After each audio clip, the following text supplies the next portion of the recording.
monde à vos oreilles.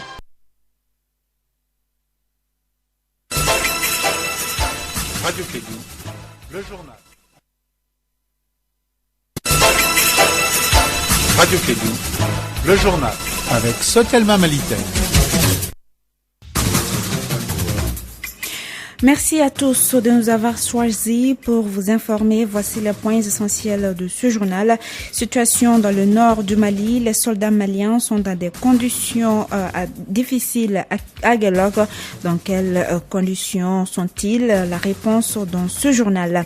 Quinzaine de l'environnement. Les femmes aussi jouent un grand rôle dans la préservation de l'environnement. La CEDRIB, CAFO et l'AEDD ont organisé ce matin une conférence débat sur femmes et changement climatique, enjeux et défis. Voilà, c'est tout pour les principaux titres. Le détail dans un instant avec Assotou Kanté et Cheikh Kone à la technique.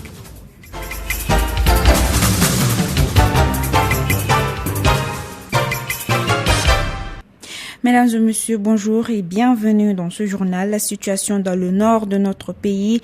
Les soldats maliens qui se trouvent à Aguelog sont dans des difficultés. Ils ont été désarmés depuis le 22 mai dernier par la MINUSMA. Aujourd'hui, ces militaires demandent l'aide de la hiérarchie militaire. Kassim Traoré pour plus de précisions. Les 240 soldats maliens du GTA Sigui qui ont été désarmés par la MINUSMA et dont les armes sont dans les conteneurs à Aguelhok subissent aujourd'hui toutes sortes de difficultés. Ils dorment à même le sol sur des cartons. Selon nos sources, les soldats maliens mangent une fois par jour et n'ont pas d'eau potable.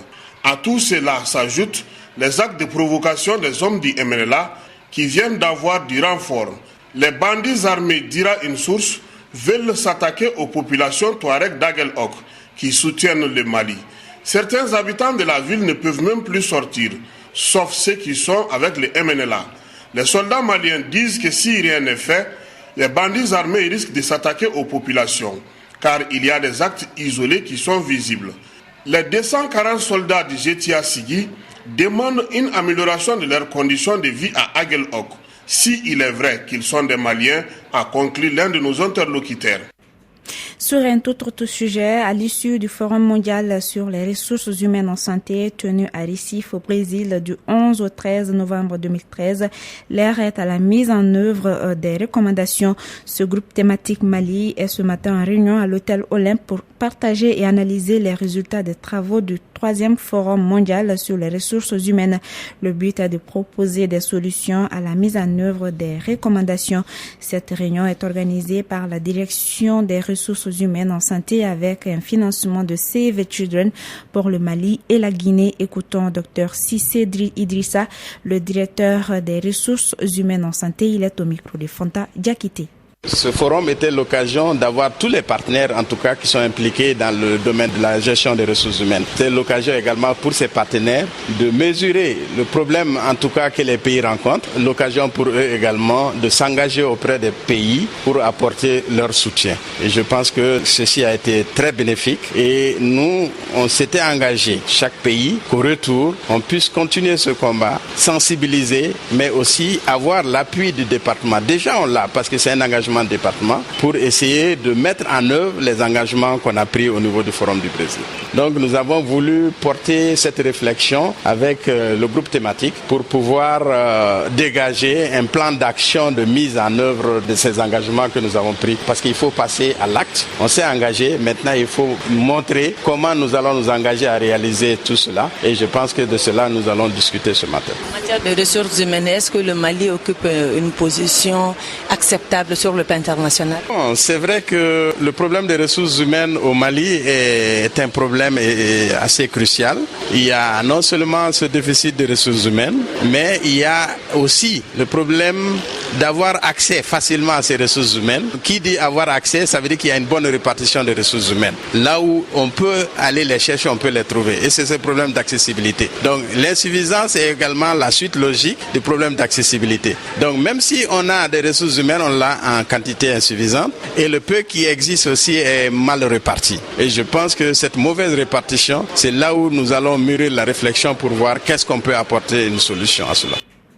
15e édition de la quinzaine de l'environnement, les femmes aussi jouent un grand rôle dans la préservation de l'environnement. Après la FENACOF et REDFED, c'est la coalition Environnement, Développement Rural et Décentralisation de la CAFO, Cédric CAFO, qui a organisé ce matin une conférence débat. Le thème porte sur femmes et changement climatique, enjeux et défis. Une activité organisée par la Cédric CAFO en collaboration avec l'agence Mali Météo et l'agence de l'environnement et du développement durable AEDD. Écoutons Madame Maïga Sinadamba, présidente de Cédric CAFO. Elle est au micro de Kani Keita. Bon, cette journée elle a pour but d'informer et de sensibiliser les femmes sur les questions environnementales, particulièrement sur les changements climatiques. Et nous avons tenu à l'organiser dans le cadre de la quinzaine de l'environnement. Et comme je le disais tantôt, c'est vraiment de pouvoir informer et sensibiliser l'ensemble des populations sur les phénomènes environnementaux et sur ce que nous sommes en train de vivre aujourd'hui comme difficultés liées au changement climatique. Nous n'en avons pas conscience, mais en réalité, cette grande chaleur, ces pluies qui arrivent tardivement ou précocement, tout ça, c'est des effets des changements climatiques. Il faut que les populations en soient informées et qu'elles puissent prendre les dispositions pour s'adapter à la situation. Et depuis que la quinzaine de l'environnement a été mise en place, la Cédric CAFO a toujours participé donc, au programme de la quinzaine. Donc toutes les activités de reboisement qui sont faites dans le cadre de cette quinzaine, nous y participons. Mais nous participons également à tous les débats, à toutes les conférences qui sont organisées et qui ont pour but, encore une fois de plus, d'attirer l'attention du peuple malien sur la situation environnementale que nous vivons actuellement. Et situation face à laquelle, si nous ne prenons garde, et vraiment il y aura des surprises désagréables et ça nous ne le souhaitons pas. Toujours parlant de la quinzaine de l'environnement, le réseau des femmes pour les droits environnementaux a officiellement lancé hier ses activités entrant dans ce cadre constitué d'une quarantaine d'organisations féminines. Le REDFED a pour mission de promouvoir la gouvernance dans le renforcement de la justice environnementale, le droit au développement durable et la gestion équitable de l'accès aux ressources naturelles au Mali. Kani Keita. L'objectif du réseau des femmes pour les droits environnementaux est de protéger les droits des femmes et des groupes les plus marginalisés au sein de la communauté contre l'exploitation déloyale de leurs ressources naturelles et les assister afin de percevoir des indemnités adéquates. Madame Kouyaté Gundo Sissoko, présidente du réseau des femmes pour les droits environnementaux. Pour permettre de doter les femmes par rapport aux textes, aux instruments juridiques pour la promotion des droits environnementaux. Donc, à cet espace contact, nous allons débattre des questions relatives aux droits environnementaux de façon générale, l'impact de l'industrie minière sur la dégradation de l'environnement.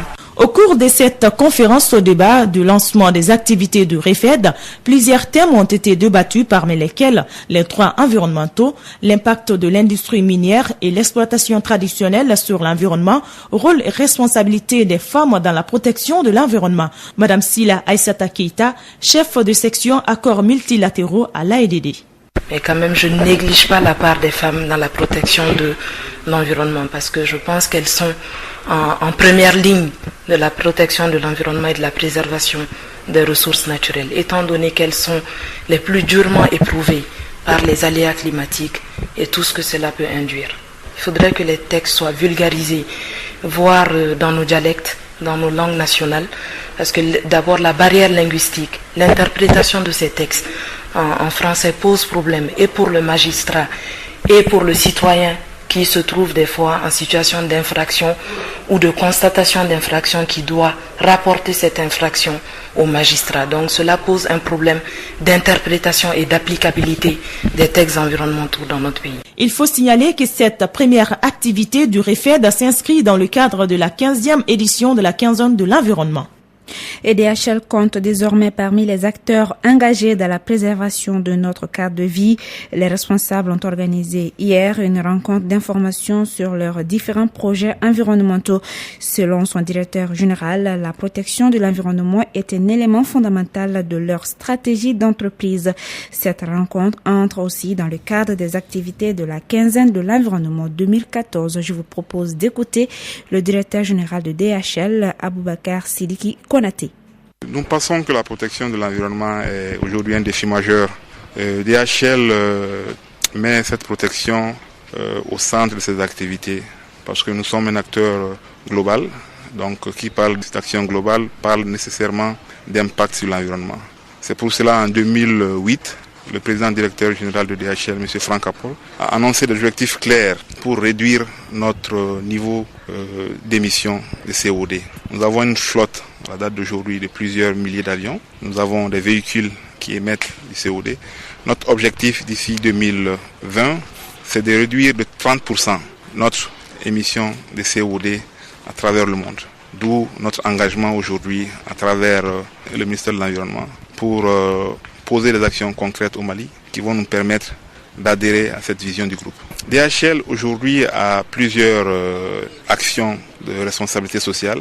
L'action qui concerne principalement la protection de l'environnement, dans notre jargon, nous l'appelons Go Green, c'est-à-dire tout ce qui favorise la protection de l'environnement, tout ce qui lutte contre le réchauffement climatique et aussi l'engagement de nos employés à prendre des actions sensibles, des actions intelligentes pour réduire au maximum notre impact. Ces actions peuvent se traduire par des gestes très simples comme ne pas gaspiller l'eau, éteindre les lumières, éteindre les ordinateurs et aussi utiliser des véhicules intelligents qui émettent moins de CO2 dans l'environnement.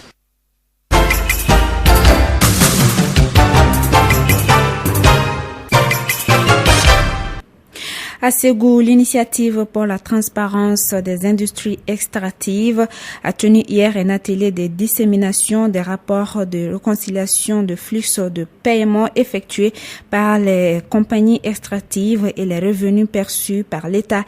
Il s'agissait au cours de l'atelier de montrer l'importance du secteur minier dans l'économie nationale, promouvoir la transparence et la bonne gouvernance. Pour plus de précisions, écoutons Samou Koulibaly, membre du comité de pilotage. Il est au micro de Douba Dambélé.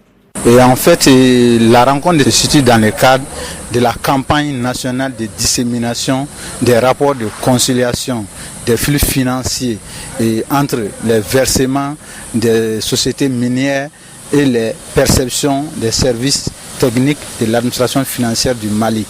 Donc chaque année, le comité de pilotage ITIE procède à une réconciliation à travers un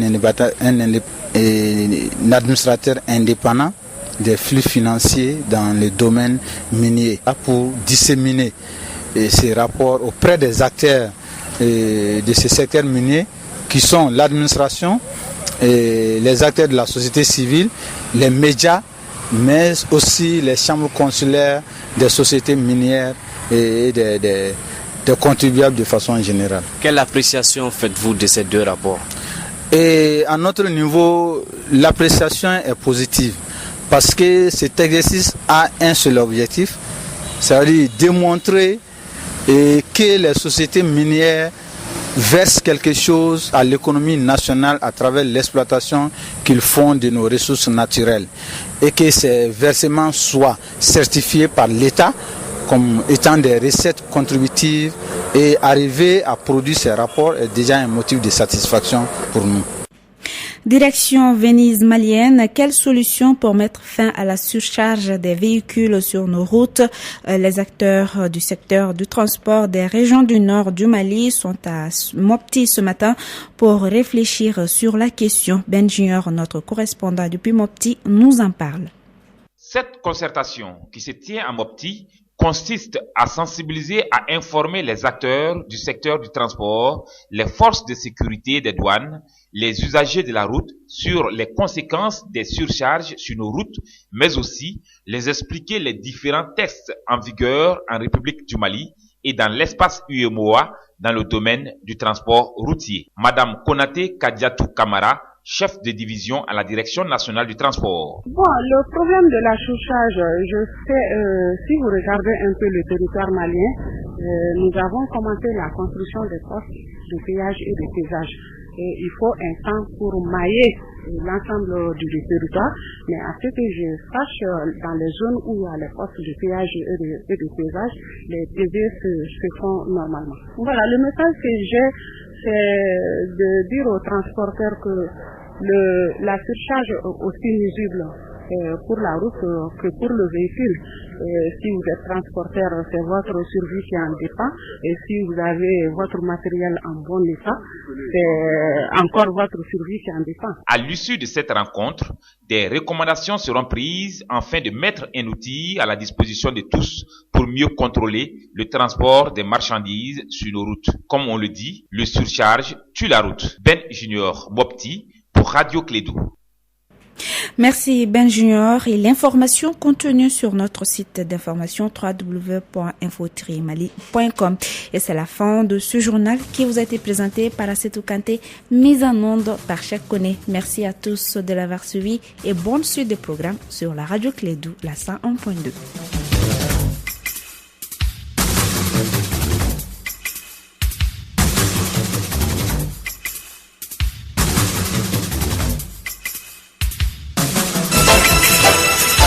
Radio Clédou, le journal avec Sotelma Malitaire.